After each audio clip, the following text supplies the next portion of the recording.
This video is brought to you by Osmocote, the planter's plant food. Hi, I'm Amy Grisak, a garden writer in Great Falls, Montana, and today I'm going to show you how to trim a fruit tree. Now the best case scenario is to prune the fruit tree the right way from the very first year. But a lot of people look at their baby apple trees like children and it breaks their heart to give them that first haircut. So most people end up like us, where you have a 3 to 4 year old tree that's in desperate need of a trim. Now when you're pruning your fruit tree, whether it's apple or pear, you want to take a look at the overall shape. You don't want to concentrate too much on each branch. We are looking to build branches that are scaffolding up. So they're going to start at least 24 inches from the bottom because it's easier to work underneath it, and step up every 8 to 12 inches.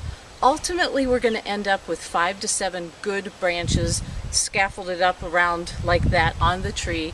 And this one I'm going to go with a central leader just because my husband prefers that shape.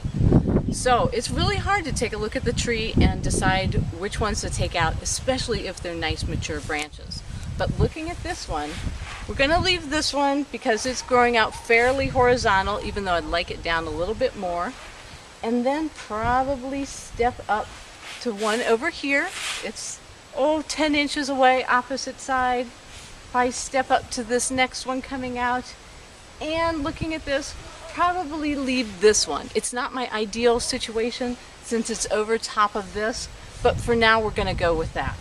Now this one I will not leave, even though it might work just fine, because there is some southwest damage on it. So I'm going to take that one out. So when you're looking at the tree, one of the things that you want to take out, you don't want branches growing up. So even though we're going to leave this overall one, I'm going to take out, actually cut that a little bit closer, take out that main one. And then I'm also going to take out this one, not only because it's too close here, but because this notch is way too tight. Same with this one. It is way more than a 45-degree angle. It makes the tree vulnerable. So those have to come out as well. You want to cut the tree as close to the main branch as possible. You don't want to cut it in an angle, and you want to keep it as tight as possible. Now I've started to make a few cuts on the tree. I took out this vertical branch, and I also trimmed back this main branch a little bit.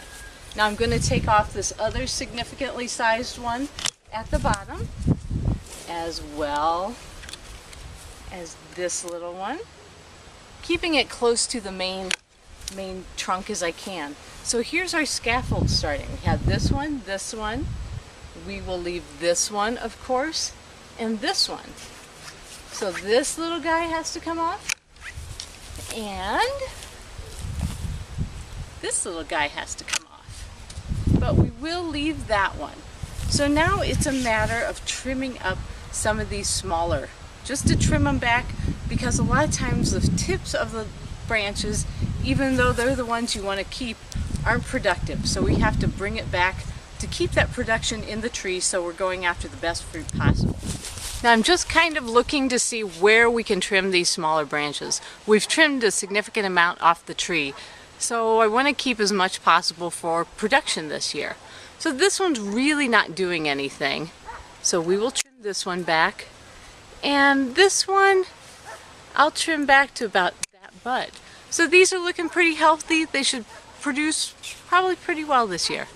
Another reason why it's good to prune the fruit trees when they're little is so you don't have to have ladders or grab milk crates so short people can prune them. So the top on this one is really kind of wackadoo. I'm going to leave this little branch, although I do want to trim it back to that bud, just because it's okay, it's within our plan at this moment in time, and I hate to cut much more off. But I'm going to take off some of these kind of wild ones. Well, I think I might leave that one for now too. But I'm going to leave these, and then I have to really kind of look at the top and figure out which one I want to keep as a central leader. They twist up there, which is really difficult. When we originally got this tree, if we would have taken a look at it from the beginning, it probably would have been easier to sort out.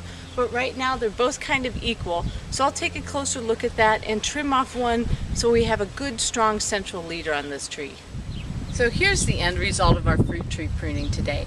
It might look a little bit severe, but keep in mind this tree has never been trained in the entire 3 years that we've had it. Plus, I tend to be the kind of when in doubt, whack it out type of girl when it comes to pruning. But I know in the end, it's going to mean a lot more apples for our family. Because the best trees that I've ever seen in fruit production look like skeletons in the spring and are absolutely loaded in the fall. So it's very much worth the effort. So go out there, take a look at your trees, start to make a plan at what needs to come out. You don't have to start as severe from the beginning, but start making a plan so you can have the best producing fruit trees in the end. Grab those clippers and happy pruning.